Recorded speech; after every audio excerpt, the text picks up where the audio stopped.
This session is the first of a two-part session with the goal of the next session will be on gender identity, and this one is on biblical manhood and womanhood, and leading to also having the youth group is having similar sessions, and as to why that's important and what relevance for that, we'll hand off to Paxton on why those are chosen. Hi, I'm Paxton. I'm the Student Ministries Director. I'm glad you guys are here. First of all, I just want to say thank you for taking the time to parent your kids better.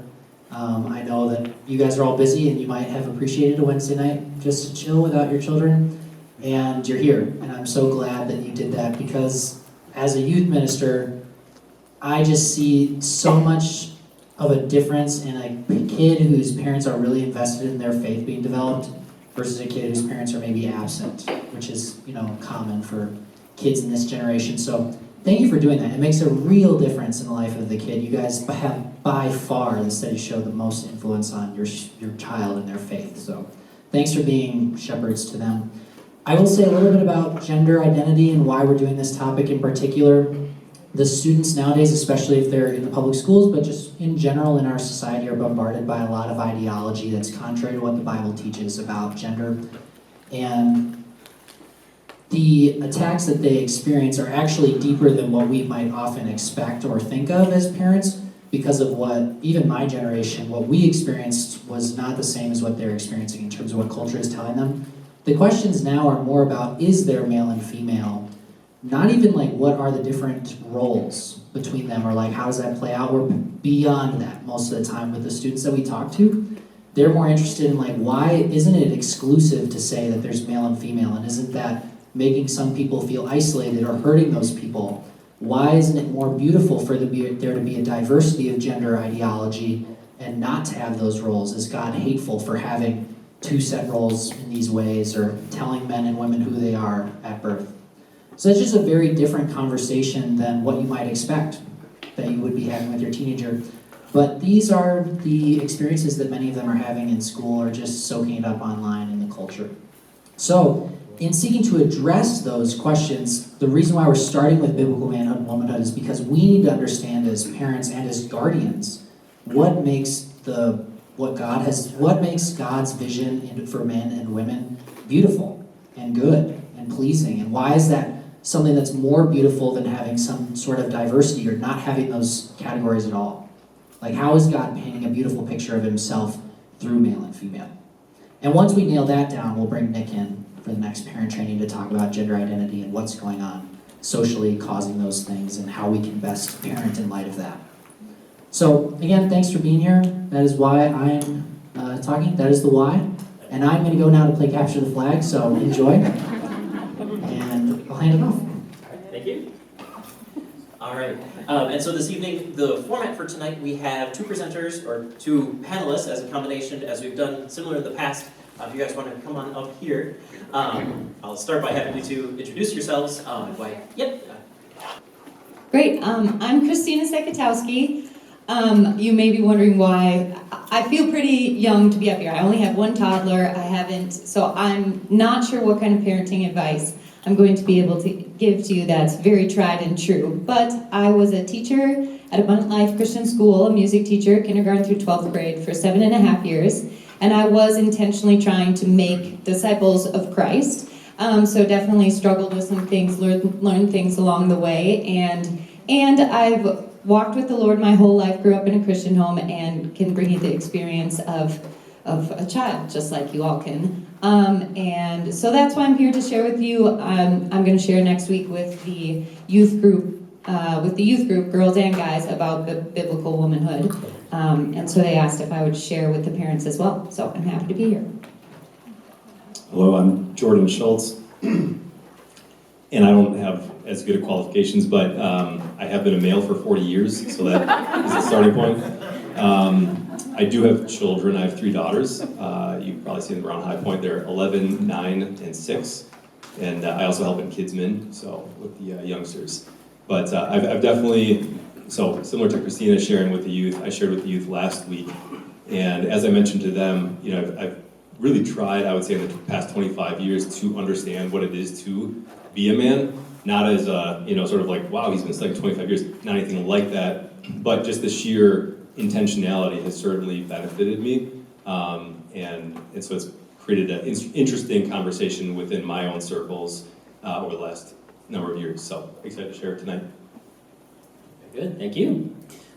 So this session, for this section of it, we've got a couple of questions which we'll do kind of panel style. At the end, we'll have time for small group discussions as well. But again, the topic or the focus for today, trying to draw some of the line between for the session for today as opposed to the next upcoming one, is this session will try to stay focused on the factual, finding the common root information that we can then be all on the same page, understanding where the common trunk of information is that we as Christians and we as parents can touch back to.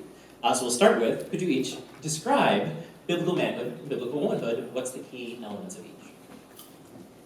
All right, sorry. Okay. So I'll start with the first question. Just in general, biblical manhood and womanhood, I think, means living as a man or a woman according to God's definition and not our own definition, and asking the question, what qualities, character, and purpose do I have as a God's image bearer? And instead of looking inside myself to find out who I am or looking around the world to define myself, thinking, okay, God has given us a revelation in the Word of how to live and bringing myself as a man or a woman into line with His definition of what it means to be human, specifically man or woman. So that's the broad thing. Do you have anything you can add to that first part? Yeah, Dive into the second? Okay, and so what are some key elements of each? For womanhood, I don't think what I have to say maybe is exact or comprehensive, but I'm breaking it down for the youth group next week into 3 specific elements that women are made to bear the image of God, just like man, and a woman is unique or maybe has a heightened way of imaging the beauty of God, the powerful purpose of God. That's a co-one. We're co-stewards, co-heirs with Christ. And this desire for intimacy, desire for a relationship. Do you want me to go in depth right now on all 3 of those? Okay, I'm going to talk for a while first. So this is very important because identity, that's how we live, that's so we aren't tossed to and fro by the comforts of this world or the ideologies of this world or just our sinful nature. We want to know how to be a woman of God. And the most beautiful part about biblical manhood and womanhood is that it reveals God, because we're made in the image of God. So as we walk this out and learn more about it, we're learning more about God. And I think that's an important thing for our children to know, that yes, it's important to discover who you are, but it's more important to discover who God is. But those are intertwined in a way, and one of His best ways to reveal Himself is through human beings, because we're made in His image. So the woman specifically is made to reflect the image of God in her beauty. And this I get from, there's nothing maybe in the creation story that exactly says, and the woman is more beautiful than the man. But you can think of, she's kind of the pinnacle of creation. There's mountains, there's oceans, there's the heavens, there's man, and then there's woman. And just from all of history, the women are beautiful. And then in Genesis 6, we see that even the sons of God, the spiritual beings, saw the daughters of mankind were beautiful and came and took them as wives, which is not a good thing, but it's kind of highlighting this beauty that the woman carries. The woman has this special way of reflecting the beauty of God. The beauty of God is an incredibly important thing. We see this in Psalm 27. One thing I ask, this I will seek after, that I may dwell in the house of the Lord, to gaze upon His beauty and to seek after Him all my days. I did not quote that right, but the Lord is beautiful. And we also see this in the priests, with the Israelites. They were ornate. They had these beautiful gems, or there was beautiful things in the temple. Why? To set it aside as as otherly, like eternal. Beauty speaks of eternity, and the beauty of a woman can also speak of the beauty of God. So we carry this, and that's broken in our world. And with each of these three, I'll show how we can reject our beauty. We can just reject our womanhood altogether. We can reject that in many different ways. We can flaunt it in very many different ways. This is corrupt. There's pain. There's brokenness in this, but in a rightly ordered way, the woman reflects the beauty of God. So that's number one. Number two, the woman reflects about God being a helper. And this is from, let me get my verses. The Lord God said, "It is not good for the man to be alone. I will make a helper suitable for him." Maybe you have all heard this before. I don't know how common this is, but the word ezer is the Hebrew word, I believe. And that's the helper without which you cannot succeed. So helper might feel like less than or weaker, or sure, women are physically weaker oftentimes than men. But the term ezer, or the helper, is like the man has a mandate and he cannot fulfill it unless he has this suitable helper. Tim Mackey translates ezer, the delivering ally. And every other place in the Bible that ezer is used, there's like one that's referring to military use, and then 3 times in this Genesis account. But the rest are about God himself. God is our help and our shield, or our ezer. So the woman is revealing how God is our ezer, and so that's a very important thing. She's not second class. She has the creation mandate with the man to multiply, flourish, subdue the earth, rule over it, and she is also a co-heir with Christ, called to rule and reign. So it is powerful, and it is purposeful, and it is relational. So that's number 2, and that can be rejected or flaunted, and we can see women who just are so submissive they're not doing anything, or just the whole feminist movement, where women will just use their power to do everything by themselves. So that's the second thing, powerful purpose. And then the third one is the woman uniquely reflects the image of God in her desire for a relationship. It was not good that he was alone, and so the woman was created for this relationship.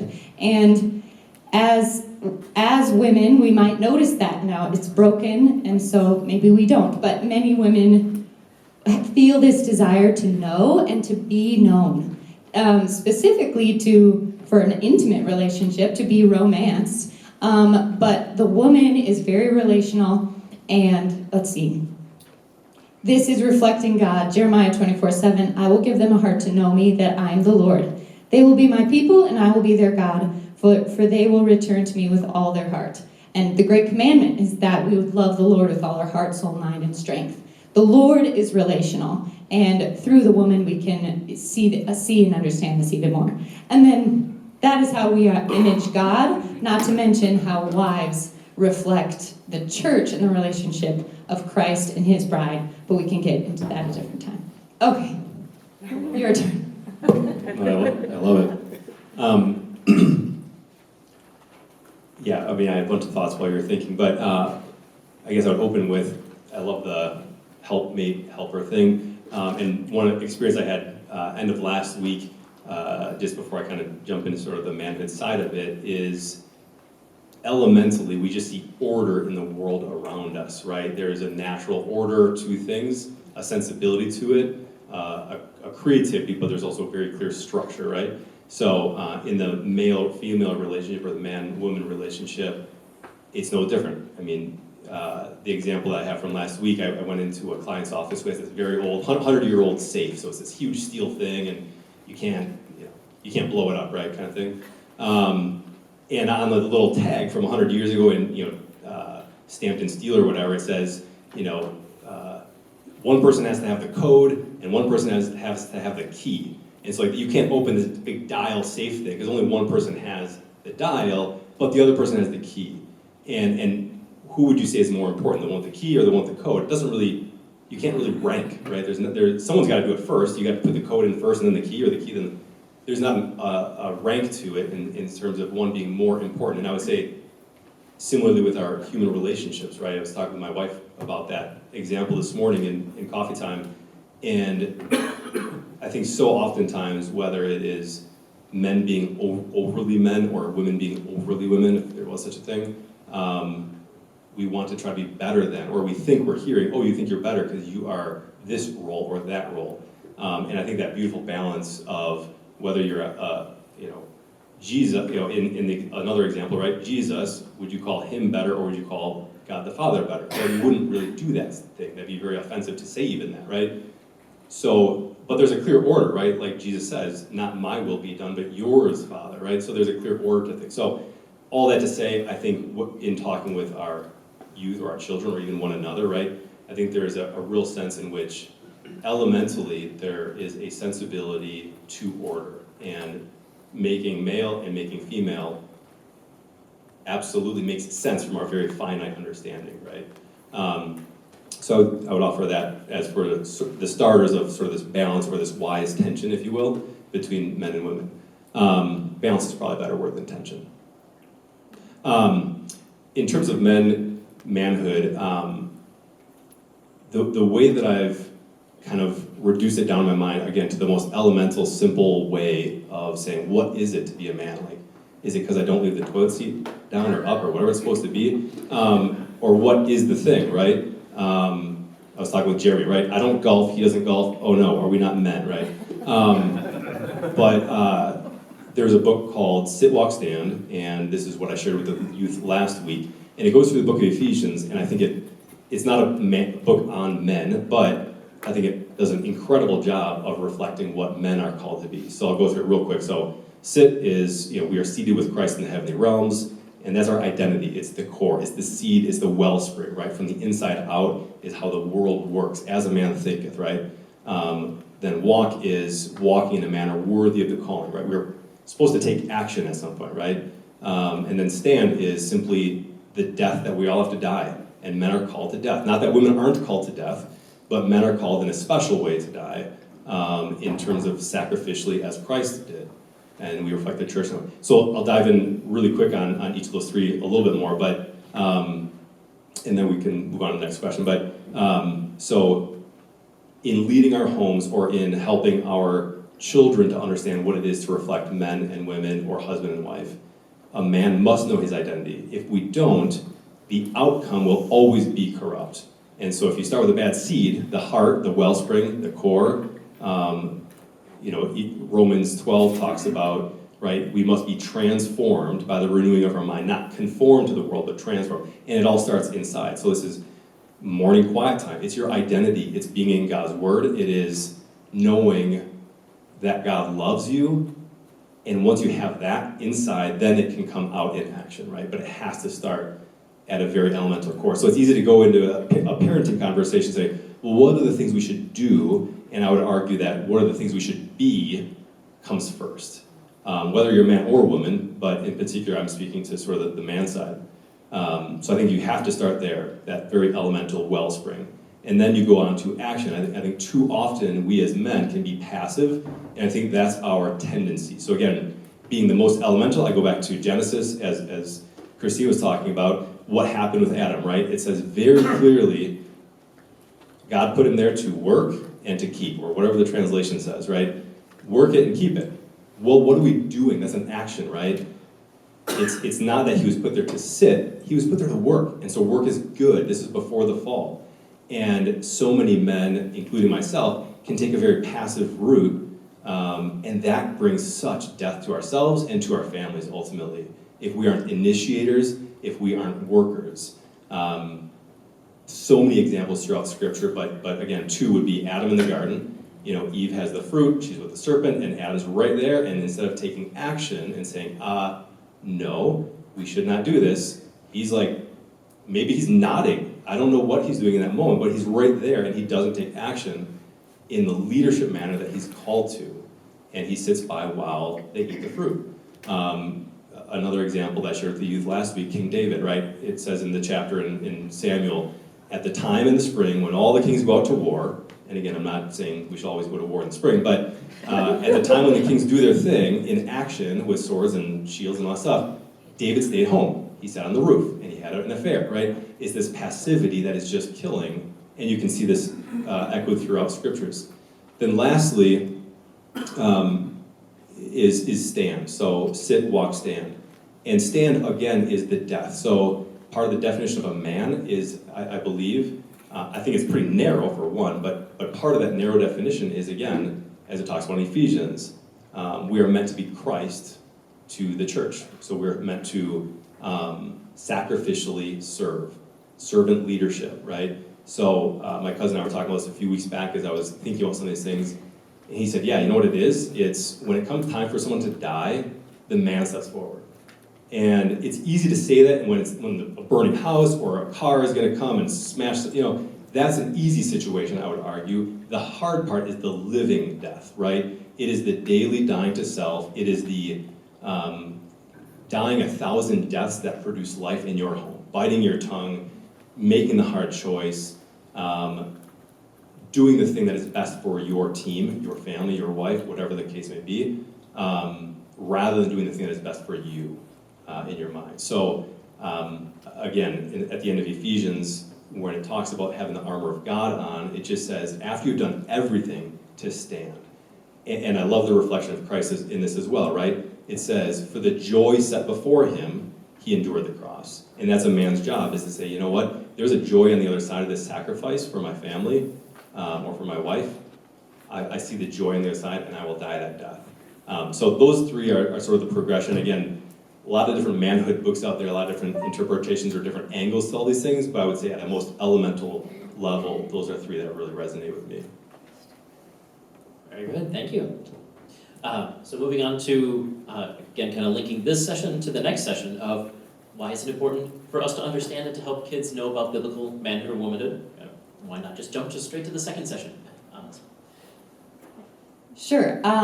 I think one reason it's very important to know about biblical womanhood and manhood is because right away, this is broken. This is broken in all of us, and we see this in the fall. There was an order given. God created man first. He gave, at least as it's recorded, Adam is given the command, don't eat from the tree of good, of the knowledge of good and evil. Then there's Eve, who is created next, and the animals, they're supposed to rule and reign over the animals, among other things. And then we have a serpent actually telling the woman what to do, or deceiving the woman listens, and then the woman is the one who is enticing the man, and the man listens, and then they're all like this structure of God, man and woman within a marriage. And then the rest of creation is totally subverted. And so God is like, okay, no, there are consequences for that when we don't live by the order. And so there is a curse. And the things in a woman that are unique and wonderful are already, now there's pain acquainted with them. For example, one of her main roles as an Azer, or the helper without which you cannot succeed, is childbearing, because the man cannot flourish and multiply and fill the earth without a female. And now there's pain with that. And the beauty that she has, okay, well, the sons of God want some of that, or the spiritual beings, and that beauty, there's pain there. And there's a verse that's in the curse that says, your desire will be for your husband, or your desire will be contrary to your husband. It can be translated different ways. Very confusing. I'm not sure exactly what that means, but something about the desire with the man, there's now pain part of that, and I think women feel this a lot in marriage or in friendships, where it's like, okay, I want this connection, I fear a disconnection, I try to grab it for myself, it doesn't go well, either like bearing, controlling, or isolating, and there's pain. So there's pain on all these levels. And then we have children who are dealing with worldly interpretations of what it means to be a woman or a man, and what are we going to do when our children are dealing with things like self-hatred, self-harm, eating disorders, vanity, pride, laziness, love of control,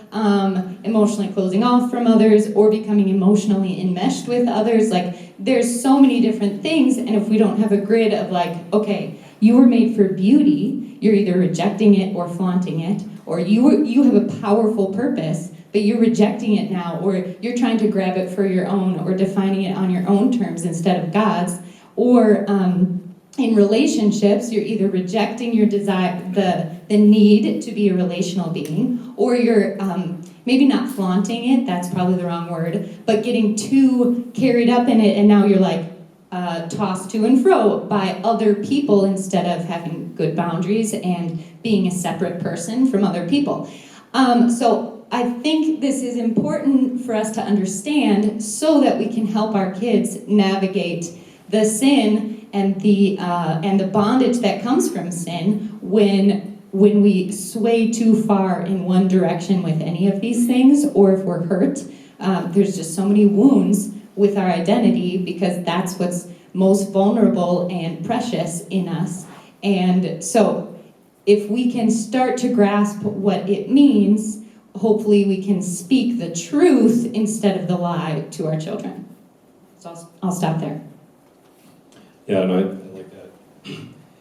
One other thing that comes to mind, I think, again, going back to sort of the order of things, if we don't teach our children the natural order of things in any context, like if we wake up or they wake up and they're like, oh, you know what, not really going to listen to Gravity today, like that day might not go so well.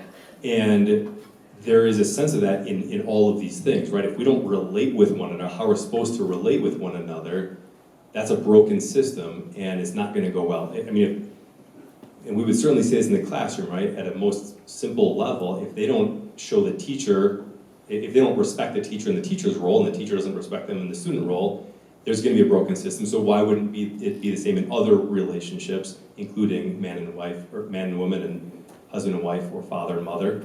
So I think the natural or the God-given order of things is just super critical so that our children can grow up not thinking to themselves, gee, I feel like some other order of things would be better. Why didn't God design it this way? I think I'll live this way. That's just going to create pain, right? When God says don't, he's just saying don't hurt yourself and the others around you. It's not because he's penurious and just coming after us. It's so that we can align with the beauty that he's created in the world around us. Again, I go back to the natural balance of things, right? We just see it throughout the world in terms of balance, right? The seasons are balanced out. The sun and the moon are balanced, right? We would not have life on planet Earth without the moon or the sun together, right? There's just a natural order of things that God's created, and when we're outside of that, we will get hurt. One last little comment that I've thought about is the argument that people have of, well, I feel like I am this, right? Whatever that thing is, you feel like you are, fill in the blank. Is that going to produce the best thing in your life? I.e.,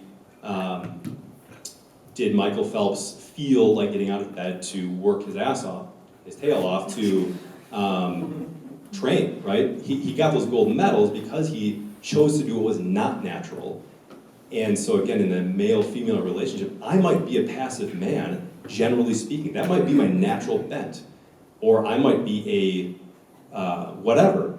But if I don't set myself outside of that so-called natural bent, I will never achieve the life that God's called me to. So if I'm called to be the head of the home, if I'm called to live as a servant leader and sacrifice and make decisions and try at life, if you will, and I don't do that, it's going to bring further pain and degradation to our relationships. Hope that's tracking. It makes sense in my mind. Good, thank you. Then on to the next question here of, is this topic really only relevant for men and women in a standard husband and wife relationship? This question resonated for me, especially of knowing, especially as I'm going through biblical studies, that I go through my own lens of where I'm at as an adult in a relationship. And so on this topic, how does it translate for those who are single and to our kids? Hugely. Here's why. Everybody is a man or a woman. Not everybody is a husband and a wife. Sure. But we're talking about being a man and a woman. And if we're jumping to the conclusion, well, okay, manhood and womanhood, biblical, that equals the woman submits to the man, I would disagree with that. I would say that the wife submits to her husband, period. Like, not women submit to men in general. Now, everybody submits to God, and we're all called to submit to and honor our governing authorities, and we're all called to submit to the elders of a church, which what should I say? Our church believes those elders are men, and so in that way, sure, men and women are submitting to the elders who are men.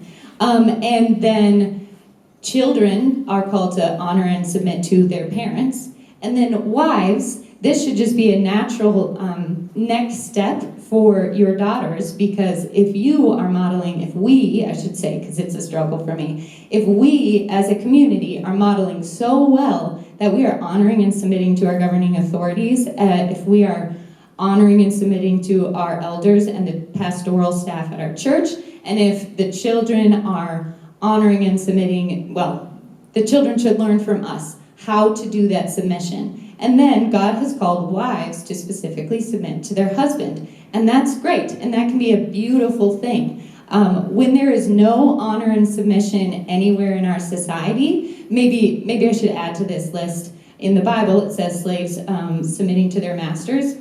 And we could maybe think about, as employees, honoring and submitting to our bosses.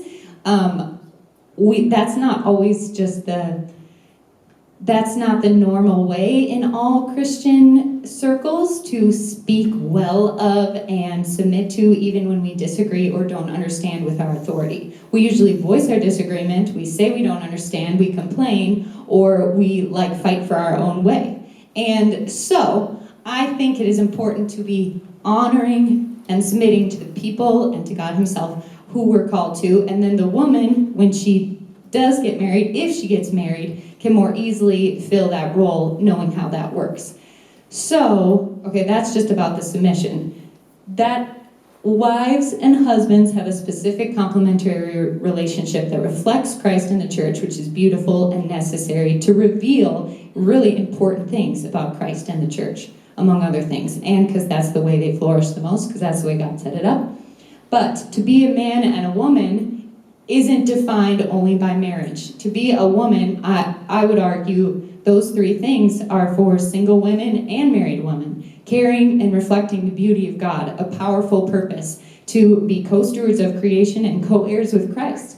And then to have this desire for intimate relationship and focus that in healthy ways. A single person isn't going to have that deep relationship with a husband, but she can have deep relationships with friends and her community, her church, and her family. So I think we are all men and women and can learn how to be biblical men and women, and there is a special thing that is also revealed in wives and husbands, but that's not the main. Is that the main thing? I don't want to say it's main or not main, but that's also a separate thing. I'll stop there. I don't really have anything to add. I thought that was well said. Oh, I'll add one thing. If we are single and have kids, I do think it will be put upon you to have to try to fulfill more roles than just a motherly role or a fatherly role, and that is difficult, but you're still going to do it as a woman or as a man, and that's why we need our community. Even as a single parent, maybe we can give our child exposure to godly men if I'm a single mom, or godly women if I'm a single male. So I just wanted to add that thing. Yes, you might have to do more responsibilities, or if you're a single woman, maybe you're working full-time and are the provider for yourself, and it's well, shouldn't the man do that? It doesn't say anywhere in the Bible that I'm aware of that a woman can't pursue a career and be a provider for herself, especially. Yeah, so I'll stop there. All right, thank you. Could you speak to, in your opinion, what obstacles have stood in the way of living and teaching biblical manhood and womanhood in your home, and how did you address those?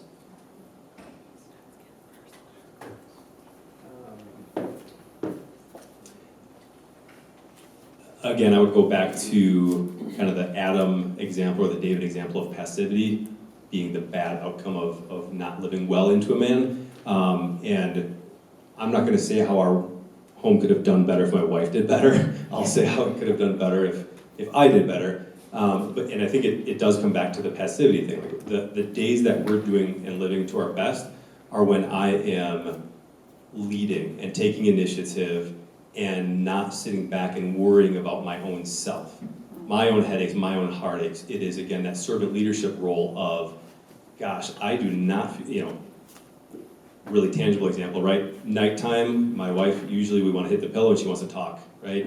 I'm like, I want to hit the pillow and I want to read a book because I'm just... She's relational. She's relational, so, and I'm relational too. Just not at that time.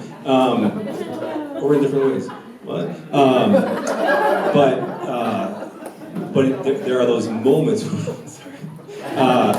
There are those moments where I'm like, you know what? I've developed a better habit of this. Not every time, but like, all right, I'm gonna I know already. My wife's gonna want to talk when we get to bed, so I will go to bed slightly early, get my 5 or 10 minutes in of reading, and then I'll be like, hey, pillow talk time, and she shows up in bed and she's like, what? Like it's Christmas, and that honestly then moves into the next day, right? The next morning is better because we're connected. That's the relational thing going on. And then all of a sudden, what happens? She's a better mom, I'm a better dad. So again, just those, the initiation on that front. So similarly with the parenting piece, in my best days, I am working really hard at my job and doing really well, right? I mean, we feel so good when we have efficacy, right? There's something that's going, I mean, people can describe all the neurological things going on, but when we work hard at something that we have put our mind to and feel great about it because we're effective at it, whether you're a street cleaner, a doctor, a dentist, whatever the thing is, there is a goodness in your home because you've done that as a man, and I'm sure as a woman too. My wife works part-time. But when I'm doing that awesomely, our home is awesome. And then when I come home, I'm not thinking about work, so I'm like, I did my job pretty awesome today. And so then when I get home, the focus at that time and the leadership at that time is, gee, how can we have great conversation at dinner? Or gee, what can I do to serve my wife in terms of clean up after dinner, whatever the thing is. Yeah. Yeah, good. This is a very broad question. If you have more specific ones that you want to submit in Slido while we're talking, please do. Two things I'll say. One about like personally living out biblical womanhood, where passivity might be a main tendency for men. For women, and I'm not sure about this is from observation and some books, but a main obstacle is fear. Fear of being too much, being not enough, fear of deprivation, not having enough, or fear of like disconnection and isolation. And that fear causes like kind of underlying anxiety or maybe a need to control and try to control things. And so we can get, that fear can drive us and has driven me, to doubt my husband, to always add more details instead of like resting in my identity and the provision of the Lord, which then has been showed to me in the identity and provision that my father provided for me and my husband provides for me. Now they are both broken, and so that is broken, and so I'm like, it's not enough, and so then I can have fear, and that's why I need to always keep coming back to the Lord's provision and the identity that He's giving me, because that fear in me can cause me to try to control my surroundings, and this can be, the hovering mom syndrome or the nagging wife syndrome, or these I don't remember the word, but they don't look great on us, and we want to be women at rest. And so I have been trying to find that with the Lord over all these years.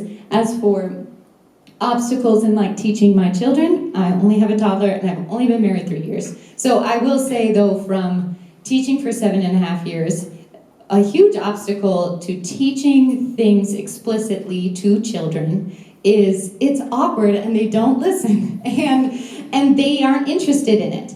And so, or at least they're not interested in just like a sermon.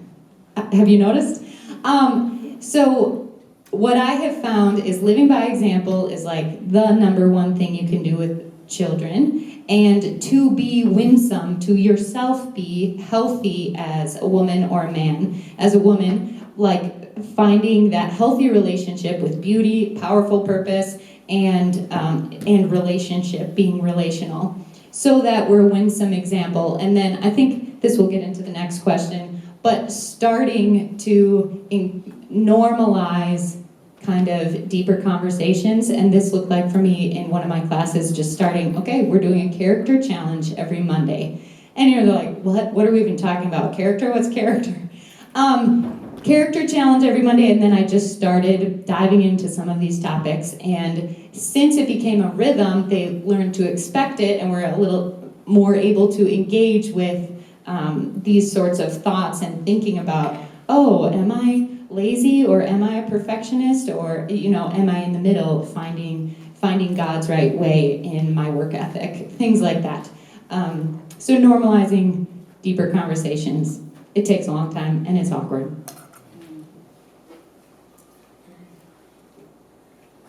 All right, so the previous question was on obstacles, and once the obstacles in ourselves are mitigated to some degree, how should we as parents then take that next step to fostering those open conversations with our kids about this topic? Again, I'll go back to pillow talk time. So my wife does the same thing with our children, which I just absolutely love. So it's incredible. Like I didn't grow up having pillow talk time or anything sort of like dad sitting on the edge of the bed talking to me kind of thing, or mom. But my wife does that, and I think in terms of fostering some conversations, again, just doing it, right? One of the words that you said on the last slide that stuck out to me is fear. Like if you look at obstacles, or if you look at fear, what are we afraid of as a man or a woman, as a couple? What are the fears in your home? And if you trace that out and suss that out, there will be a much better understanding of what the problems are. And sometimes we're afraid of not getting it right, and I would just say jumping in and being intentional is a huge part of the key. So again, pillow talk time, where it's like sitting on the edge of your kid's bed and just listening. And I'm surprised, and I have friends that are surprised at how much your child will just simply start talking about their day, because you are showing care and love, right? Another one that I would say is physical affection, right? I am really always quite surprised at how responsive kids are, and I've heard this from, I think it's fairly obvious when they're young, but when they're teenagers, it's less obvious. But kids need physical affection. Mine are sort of in between, right? 6, 9, and 11. But they just need physical affection. And it's a little surprising to me when I'll ask a dad that, and I'm like, hey, have you wrestled your 14-year-old boy recently, right? And it's like, oh, like what a dumb question, Jordan. Well, no, it's actually extremely relevant. It's what's needed. We need that physical connection. And it's shocking at what conversations come in the hours or days thereafter, because there is that camaraderie. My wife's grandfather had this magnet on his refrigerator, you need seven hugs a day to stay healthy. A little bit of a joke, but in reality, we need that. Like, again, scientifically speaking, we are relational beings that need physical affection. Some perhaps less than others, whatever, but I would strongly advocate for just doing that with your teenager or your kids, is just giving them hugs, tussling their hair, and then just, hey, how are you doing? Dinner time as well, again, it's just offering that open conversation. It's like, hey, how's your day? One of the things we do is rosebud thorn, so hey, give me a rose for your day, something good, something thorny, and then something, a bud, something new, different, weird, whatever. And it's super simple, right? When friends come over then, we have the same thing, and they're like, hey, do you want to do a rosebud thorn? And then it's amazing what kind of conversations come out. So again, I think fostering open conversations about sex and sexuality, or friendships, or struggle, whatever, it will all come out much more easily if there's just that relational connection. But. Yes, yes to all of that. Like, making a culture of conversation can help when the difficult topics do come up. It's already normal to talk about things. So I like the rosebud thorn thing. You could do, at dinner every night, share high and a low from your day, or who were some people you interacted with today, to get like a little more out of them than just how was your day. Sometimes kids just say fine, and then it's over. It's like, I'm trying to get you to talk to me. And they might not.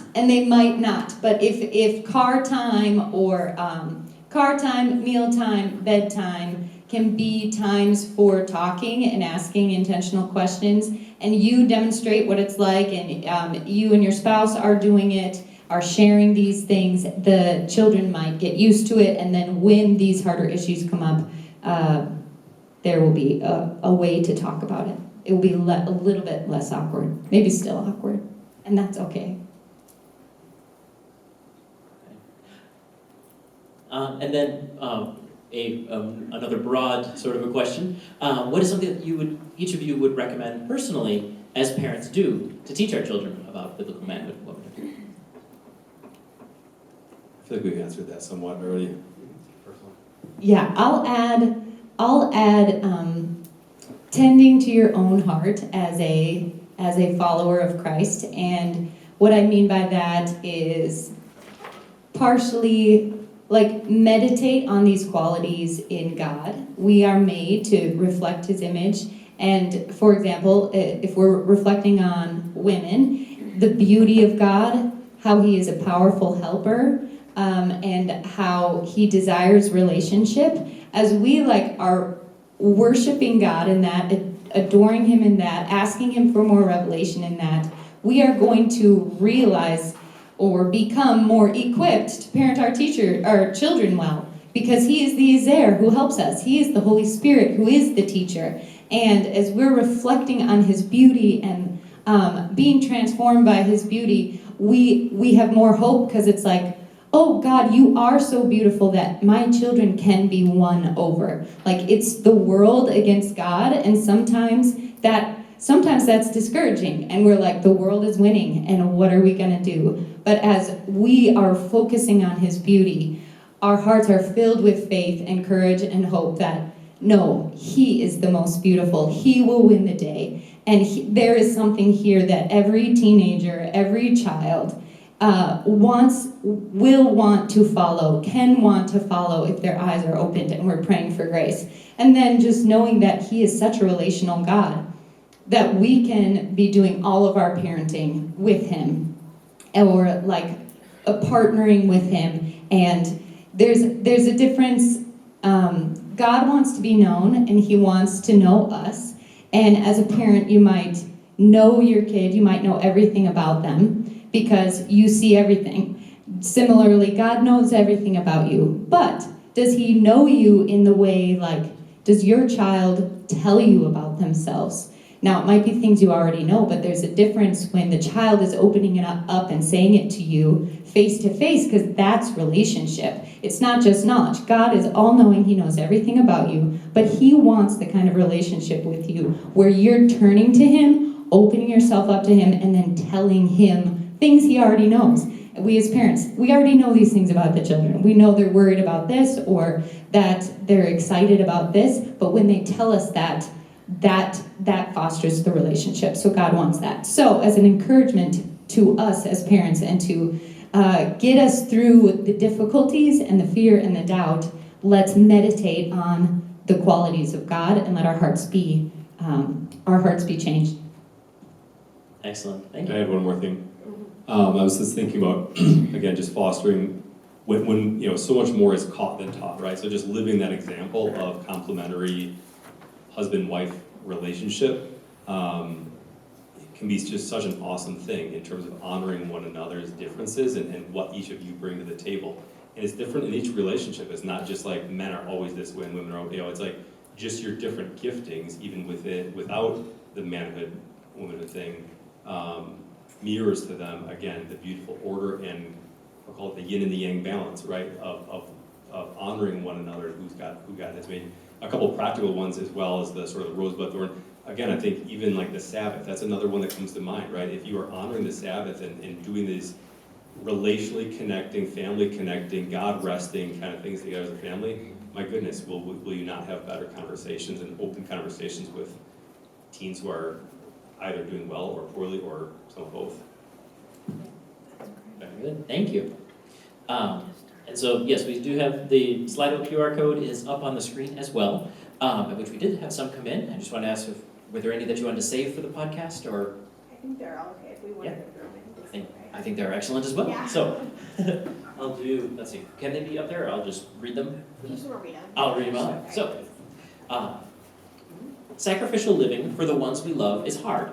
How do we teach this to our children in an era of instant gratification and zero consequences? Good luck. Yeah, exactly. Good luck with that, guys. Yeah, good luck with it. Again, I think exampling it ourselves, it's a little bit shocking, I would say, even in Christian circles, the lack of discipline. And I know that we have, we are not perfect parents at discipline, but the overall societal sort of like trend toward, que sera, sera, like anything goes, whatever, surprises us, even though we're so far from being perfect parents or doing perfect discipline, it's surprising that that the bar is even lower for many other people, if that makes sense. But without discipline, without structure, I think that trend is going to continue without any frameworks, right? So like books like Shepherding a Child's Heart or Love and Logic, like where you have clear boundaries and can have some clear conversations of like, hey, here was the expectation, you didn't meet it, and here's the consequence. Like that simple progression that it sounds stupid even coming out of my mouth doesn't happen for far too many families. And I'm just a little bit confused at times when I see that. So, I mean, just simply starting with that of like, here's the expectation, if you break it, here's the consequence, and following through on that, like, that would win the day, at least at our house. If we just did that consistently. Super simple.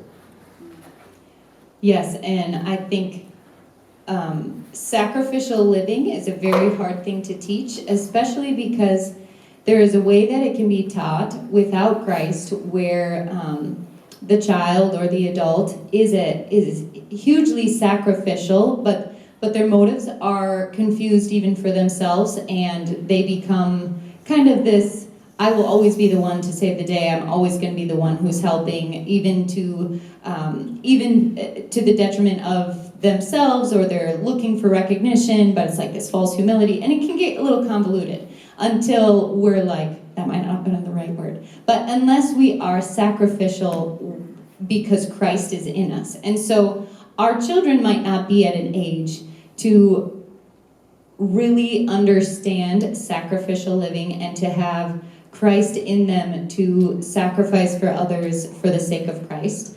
But what they can learn in the home, which hopefully can help counteract this instant gratification thing, is just like what you were saying of create structures in your home where they do have to work for a long-term goal, and it's a great goal. And maybe even explicitly talk about how this is instant gratification and it falls short. And they might not care. They're like, I don't care if I'm unhealthy. I just want this sugar. But over time, they might experience it like, okay, I feel crazy right now. I feel out of control. I can't fall asleep, or things like that. It's like, this is a result of sugar. Or things like that. So you can give them the structures.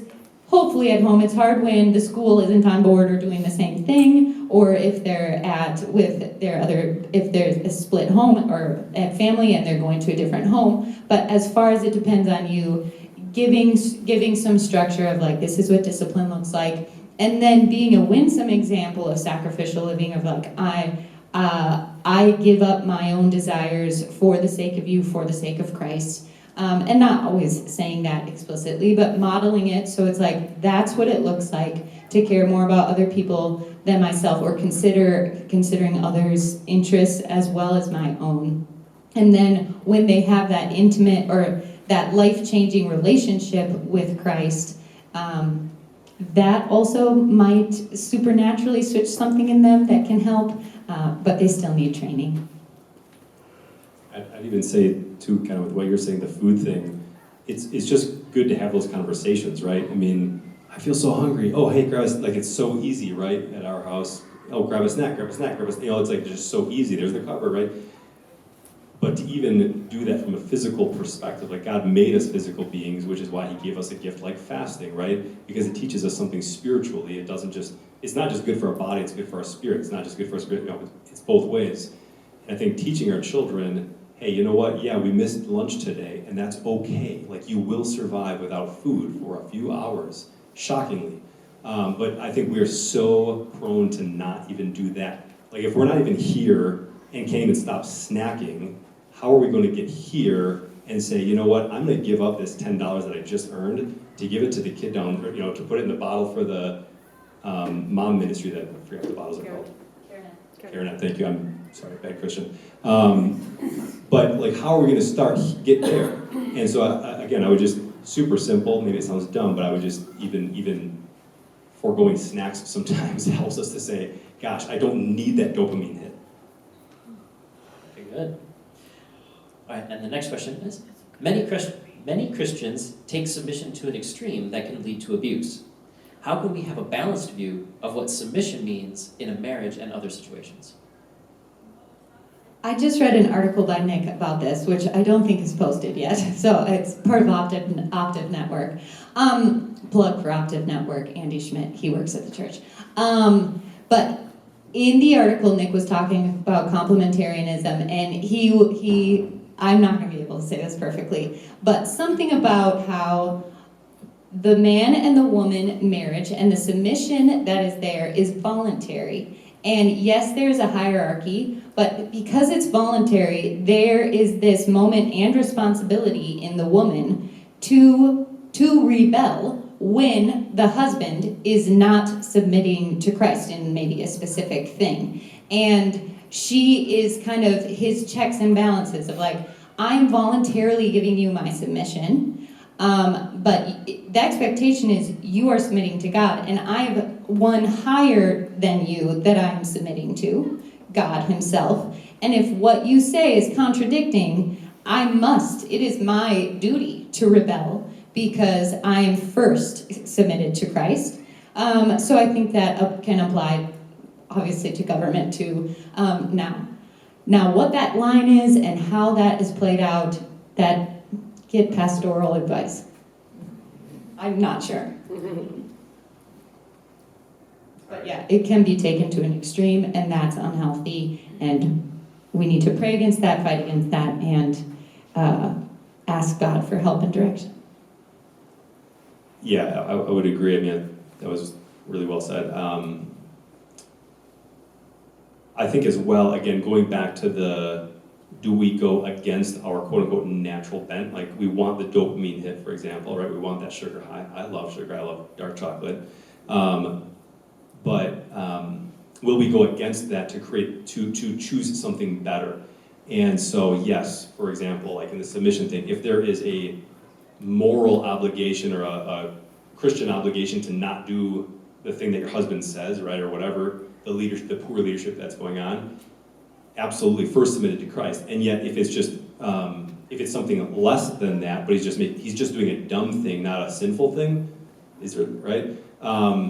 By submitting, if you will, or you know, again, I'm walking on eggshells a little bit, but the point being, as an employer, right? I have a few folks who work for me. If I allow them freedom to do their thing, right, and don't micromanage, they will grow into who they are fully meant to be. So similarly, if a woman who is much smarter than her man in a certain department or many departments allows him to feel the weight of leadership and decision making, will he not start to rise up, right? Isn't that what's going to naturally should happen if he's seeking God? And again, I'm not talking about situations where it's like he's totally being immoral. I'm just talking about, should we buy this car or should we buy that car? Well, we have this wise discussion. We're making the decision together. Not us, but And at the end of the day, you know what? I'm going to put my foot down. I'm the man of the house, and dang it, I think we should buy this one. Well, that months later turns out to be a poor decision, and I'm like, you know what? You were so insightful, and we have this at our house, right? My wife, we were talking this morning at coffee again. Women have a sixth sense, or a women's intuition. We talk about, right? They're just smarter and sharper or quicker. My wife is quicker than me in so many things, and so it's like, but if I don't defer to her and I don't learn that lesson, it's going to continue to hurt our relationship. So I think that kind of gets back to what you're talking about with submission, but that's been my experience. Excellent. Yeah, I think that question was on specifically submission, and this next one I think also asks a bit about submissive behavior as well, but is larger as well. So I think we'll ask it that it can cover a couple of the other topics as well. The question here is, outside of marriage, is there any difference in the way that men and women should be submissive, which I think we just covered, and or the passive activity difference, or relational, or lead sacrificially differently?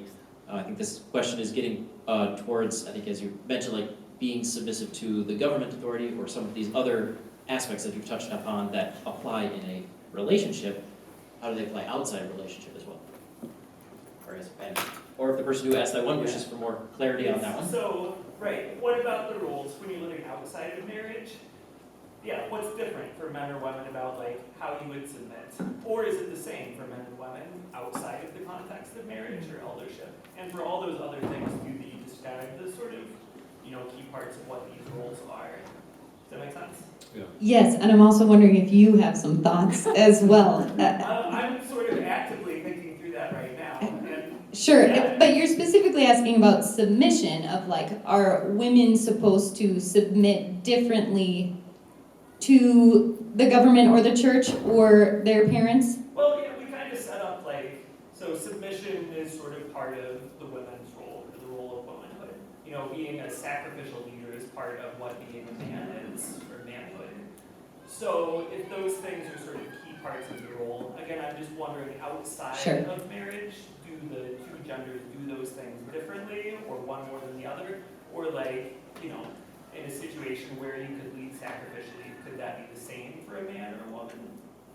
Well, and I would even say just the baseline is at least in terms of my Bible, like the chapter headings for that submission piece in Ephesians, like Ephesians 5, it says submit to one another out of reverence for Christ, and then all of a sudden there's a break, Yeah. and then it goes into like the men and women, husbands and wives thing. So in reality, it is everyone unto each other, irregardless of whether you're a man. So like I'm supposed to be submitted to you, right? Yeah. Hence you're sitting in the nicer chair than I am. He offered, thank you. But I think that's the baseline, right? I mean, I would not ask my sister to be like, hey, you should submit to me because I'm the man of this life, so, yeah. Yeah, and I would say that it is a specific part of wives to be submissive, and it is a general thing for men and women to submit to Christ, submit to their church elders, who in a lot of cases are men, and for parents to submit to their children to their parents, and employees to their bosses. And that's a leap. I'm not sure if I can make that leap, so I'm not sure. But so now, just as men and women are living out their manliness and womanliness, even not in marriage, is there a time for single women to let the men be strong? Sure. But I think single women can also be strong, and I wouldn't call that submission. And I just want to add one more category for the young to submit to elders. And there's a part in the New Testament that says, don't rebuke an older man, or as the younger generation, men and women, there is this reverence and honoring of the older generation. So single women are going to do that to older men and women. Does that answer your question? Yeah, I think it does. Right. It's just interesting because, these things that we say are the key parts of these things, there's still things that we all do outside of these relationships. So. Right, men and women Right. are powerfully purposeful and are relational and and are beautiful. passive all the time and are beautiful. Yeah. Right. So, yeah, Well, I it's think- I agree. interesting how similar we are and yet obviously different too. And I think that's the thing is like, there is so much more similar about us than different, right? I think that's why I get down to this like very elemental, like, look, it was like this thing and this thing, like, give me two things.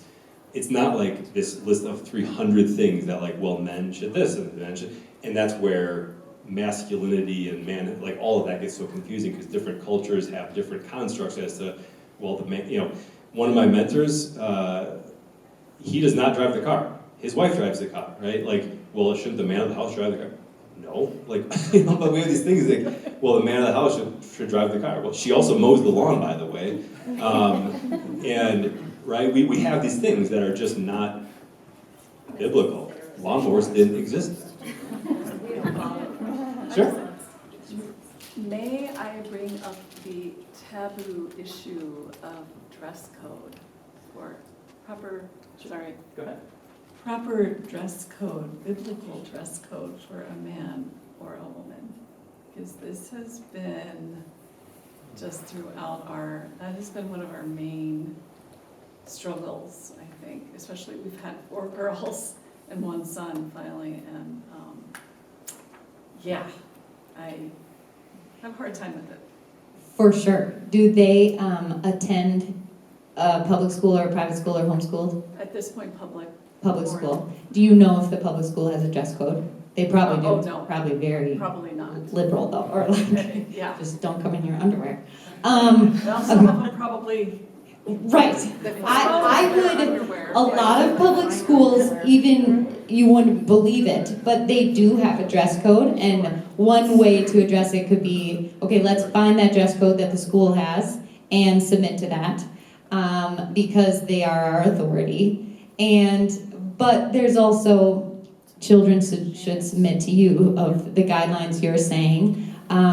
There is no black and white answer, and a lot of this might fall under everything is permissible, but not everything is beneficial, and it's about the heart of the kid, and yeah, maybe it would be something you would never wear, especially at their age or whatever, but the culture is different, and the expectations are different. Like, when you go to the pool, you do wear different things than you wear to school, and like maybe talking to your kids about this is what is appropriate for a setting like that, but a setting like school, we are dressing for like work, and you could talk about how there are dress codes for going to work, and like what is your purpose in wearing that, and I'm sure they might not want to talk about their purpose in wearing it, they like how it looks, or that's what my friends are wearing.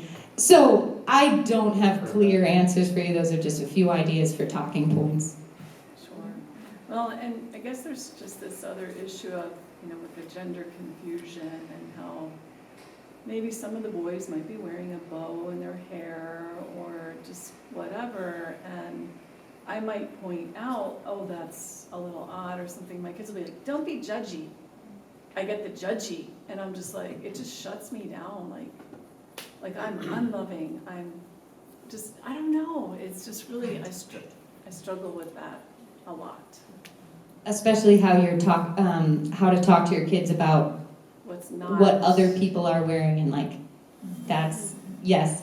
Do they accept that there's like, well, first question is, are your kids Christians? Like, do they want to follow Christ? If they do, that's huge, and that can help you in talking about like, there is the world's way of dressing and acting, and their identity is maybe coming from within or from the world, and that's different than what we're trying to do. And so maybe approaching it as I don't know how you would bring it up, but like, I don't want to judge their appearance. I'm trying to give you wisdom to know that you can know if you're a man or a woman, and you can know how to be as a man or a woman within like really broad strokes, and you don't have to be a specific way. There is so much freedom within that.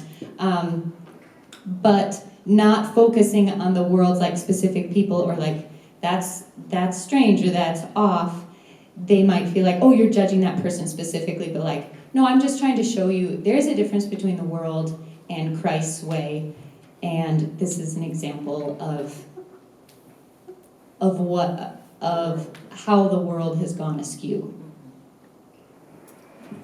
Yeah, I think it partially depends on age. One thing that comes to mind. You know, like at a younger age, it's more black and white thinking, and so I'll hear my wife sometimes say, "Oh yeah," like if the girls observe something, like, "Oh, that's odd." Like, "Oh yeah, that is odd." Like there are certain things that are just not quote unquote normal, right? And that's not to say, again, to the whole conversation we have earlier, right? There are these bell curves that overlap, and there's all these variances within it, right? My mentor who doesn't mow his lawn and his wife, right? There's all these variances on all these different spectrums, but at the youngest ages, it's meant to be somewhat black and white, where it's like, yes, that is odd that such and such is happening. But then in the older ages, like the teenage years, they're decision making and they're thinking through things, and so I go back again to the relational piece of it, like the sit, walk, stand, where it's like the sit piece of it, the out of the overflow of the heart, the mouth speaks. And so there's this sense of like, if there are those bedtime conversations, those table talk times, that relational time for you and your kids, to have some of these conversations, like, well, no, I don't want to be judgmental, but you're talking them through sort of your logic as to what you're thinking about and what it does talk about in the Bible, or what it doesn't talk about in the Bible. But having that relational connection will hopefully provide sort of the substantive piece of why you're thinking what you're thinking. Sure. All right. And just keeping an eye on time, that we do want to have time for small group discussions after this. We got maybe about 5 minutes left, and there's 2 questions that are left in the Slido. So, if we have brief thoughts, otherwise if we do have deeper thoughts, we can bring them to the podcast as well. But the next in the queue here, in regard to manhood specifically, how can we teach our teenage sons to deal with failure in a world with such high expectations?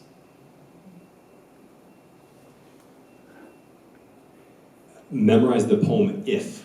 Have them memorize the poem If by Rudyard Kipling. If you're not familiar with it, look it up. It is a fantastic poem. It's not perfect, but it's just a great little picture of, and I probably have a copy of it in my journal here.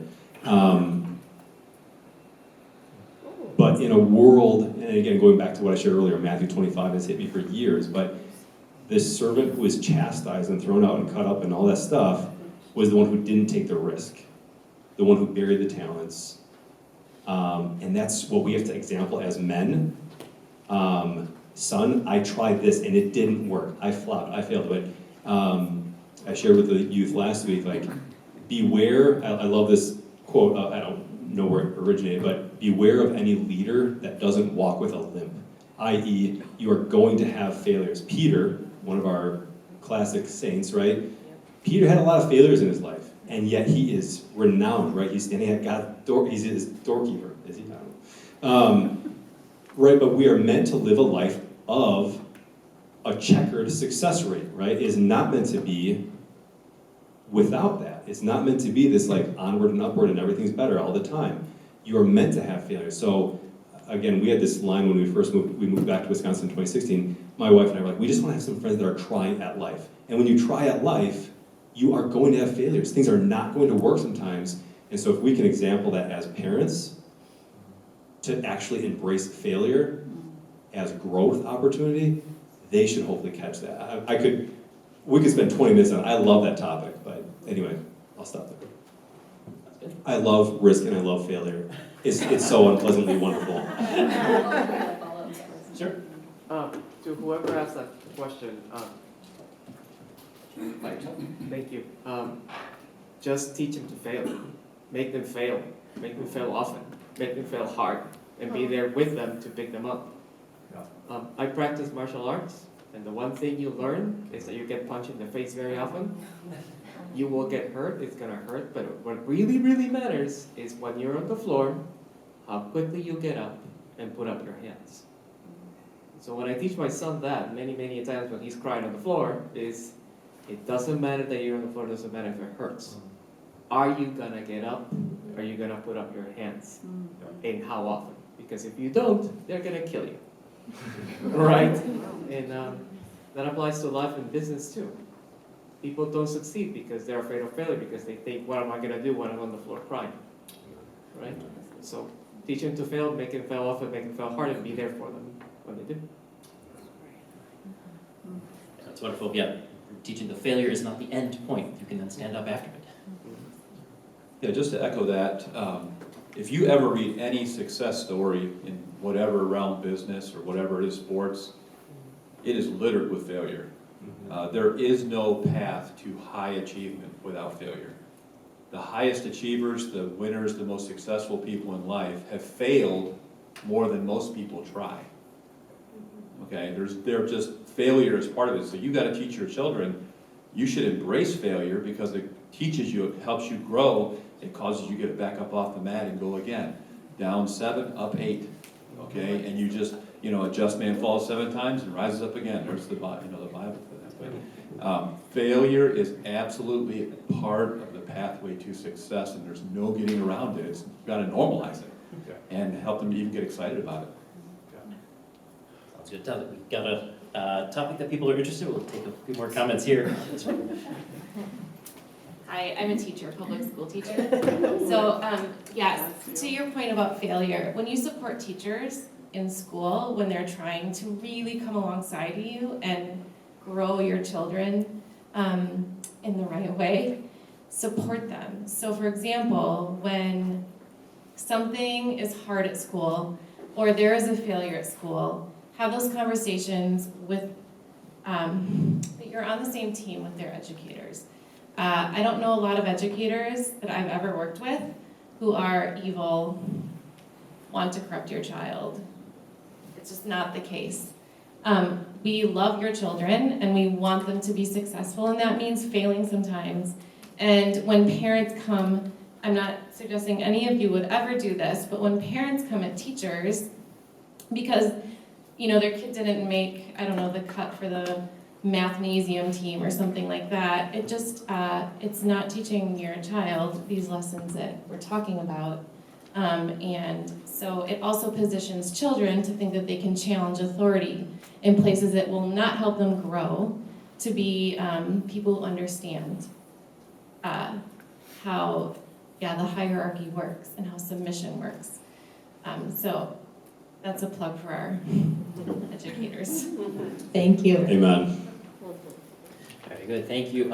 And so, yes, thank you, Jordan and Christina, for fielding these questions and for putting yourselves out there for that. So I think at this point, we do want to save time to have some time in small groups to discuss and digest together in a small group. So we'll move on to that phase. We'll go until about 8:30, and when I'll bring us together for closing.